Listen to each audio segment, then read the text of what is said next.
Well, each and every week, Chalk Talk is presented by our friends with BCAM, the Basketball Coaches Association of Michigan. I'm Lorne Plant. Today, we have the head basketball coach at Detroit's Cass Technical High School. He is also the athletic director at Cass Tech. Steve Hall, Coach, appreciate you joining me for a little conversation. Yes, sir. Thanks for having me, man. Appreciate being here. All right. Well, Steve and I go way back. We'll tell everybody, State Champs is celebrating 20 years of covering high school sports in the state of Michigan. Steve was on State Champs the very first season. I'll explain how. I was doing a feature story profile on Brenda Gatlin, who at the time was principal at Detroit Southeastern High School, but she had the distinction of being the very first female to actually be the head coach of a varsity boys basketball team in the city of Detroit. That team was Cass Tech. That was in the 80s. Steve Hall played for Brenda Gatlin. I interviewed you back then, Steve, and I remember it very well. And here we are today. You're still coaching, and I'm still plugging away here at State Champs. It seems like just yesterday, Lauren. I was a freshman on that team. I think that was 1985, actually. And yeah. A lot of Coach Gatlin's values, and still stand strong and try to live through a lot of what she helped provide me with. Yeah, absolutely. Talk a little bit about your playing career. So after Cass Tech, where did you go? How long did you keep playing before you started to get into coaching? You're talking about after my high school playing career? Yeah. So I started off at the University of Washington. I was there for 2 years. I started as a freshman. I spent 2 years there.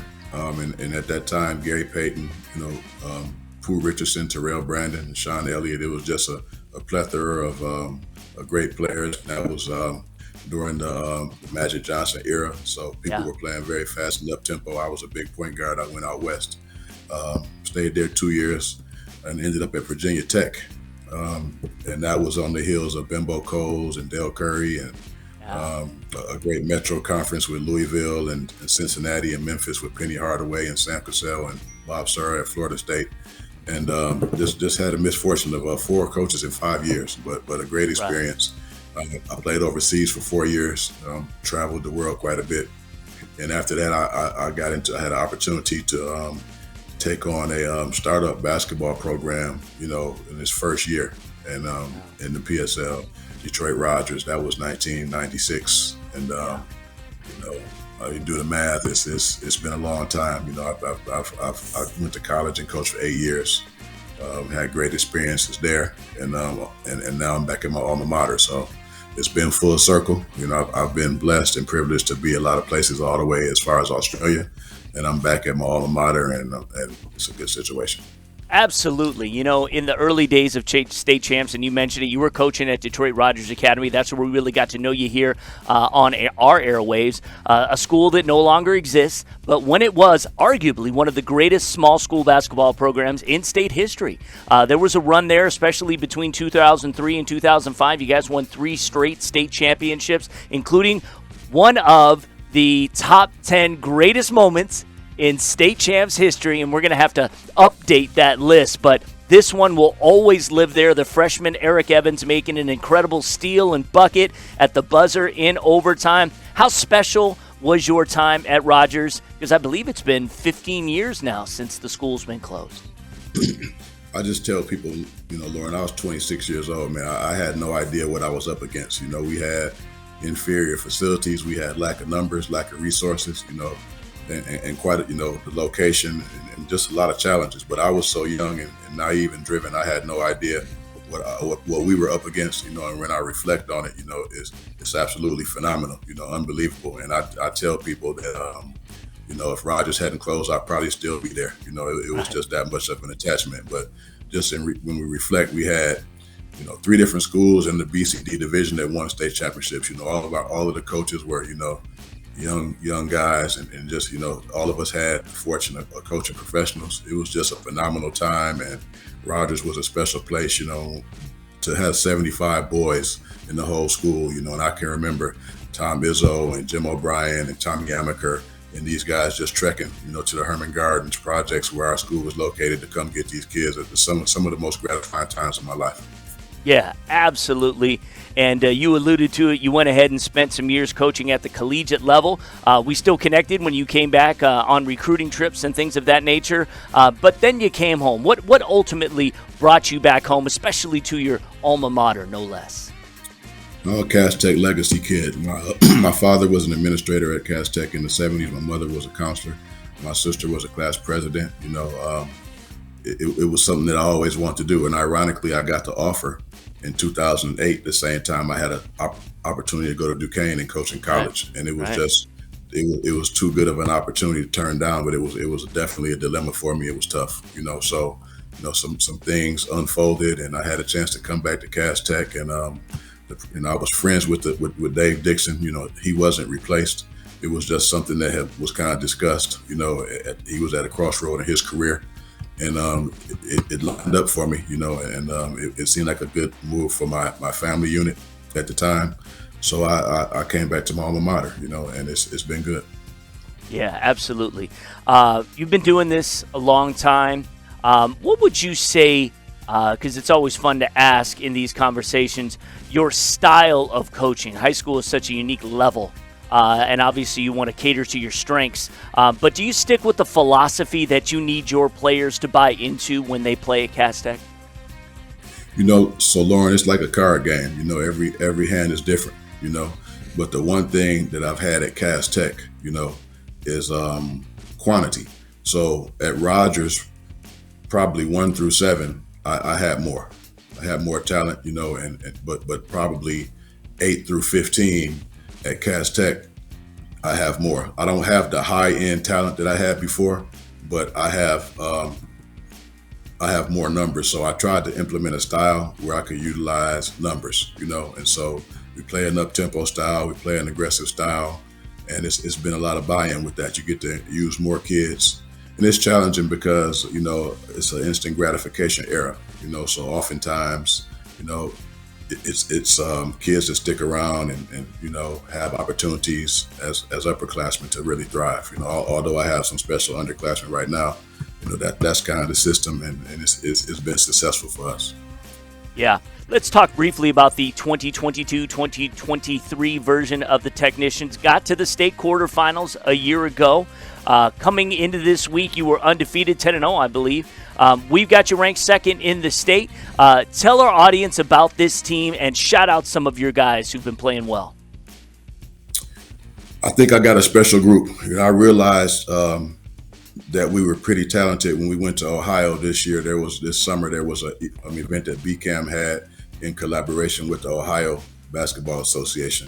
And they tiered us, and they put us in a tier with what was believed to be the top teams in Michigan. It was ourselves and 3 of the Catholic school members. So what they perceived to be the top 4 teams, and we played against the top 4 teams in Ohio, and that was 2 defending state champions, a runner-up, and a traditional power.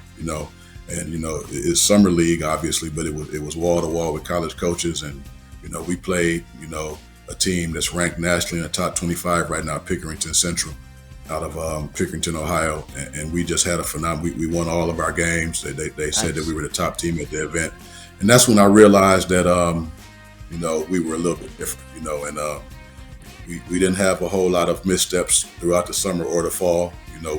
My kids run cross country. I'm a cross country coach. We got a pretty extensive weightlifting program, and I could just see some momentum being built. And I had some upperclassmen that were returning, although I got special underclassmen. Just the fact that those older pillars and stable people were in the program, kind of propelled us to another level. So I know you asked me to mention some players. Yeah. The person that gets the most acclaim is Darius Acuff. He's a sophomore, Great player. And he had a great freshman year, and he's, somebody told me, that you got something special when, your quote unquote best player comes back the next year as your most improved player, so he's a talent. But I also have 3-year starters, Makai Walker, Christian Hairston.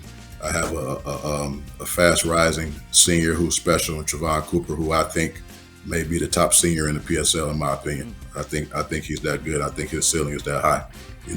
I have Kenneth Robertson, Derek Miller. Those guys are special players too. And I have a senior, Isaac Sanders, who who's just a exemplary captain and leader.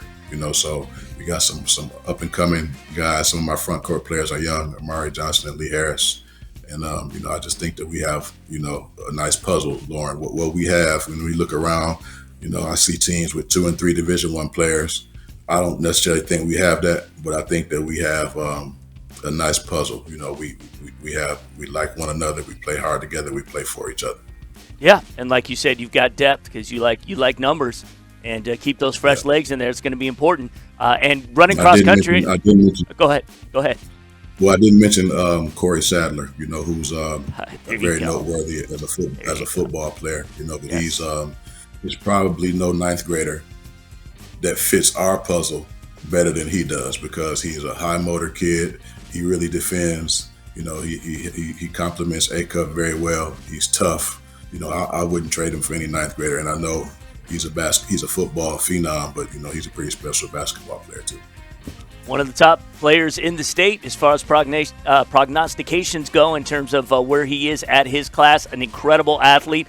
Heck, you've heard it here first. He's going to be in our Mr. Football conversation for the next 3 years. If he is not winning Mr. Football for the next 3 years, we shall see. That will take care of itself. But it's incredible to have athletes like that on your team. And I know you've had a legacy of having players like that who maybe are stars in other sports come and perform a very vital role for you on your team. So we'll see how that plays out. You mentioned this earlier, the fraternity that you had back in the day with the PSL coaches in Detroit. But, BCAM, who sponsors this segment, is a great organization with a great many events. As you mentioned, one of them designed to support coaches and really the game of high school basketball. You've been a member for a long time. What has been your experience of being a part of BCAM for all these years? Just being able to connect with people around the rest of the state. I got some pretty close relationships with people on the west side. Excuse me. I'm traveling to Traverse City with my team in February.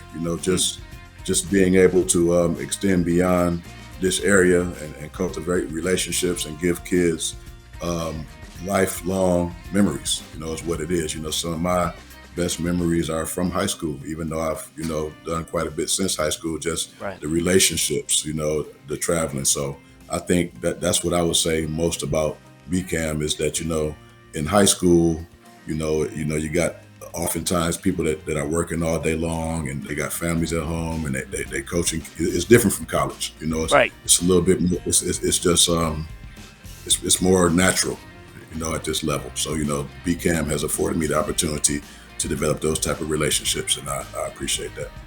Awesome. Well, hey, for more information on the Basketball Coaches Association of Michigan and to nominate a coach for Coach of the Week, simply visit bcam.org. Coach Hall, thank you so much for hanging out. Let's do it another 20 years. What do you say? Hey, Lauren, you can book me, man. Sounds like a plan. Let's do it. All right, sounds good. And, of course, we gave the anvil to Mr. Thompson, and we, of course, wish him the best. In his future. Good luck this season, Coach. We're going to see you out there, and we'll see how all this plays out. Looking forward. It's going to be a really exciting rest of the season. Thank you.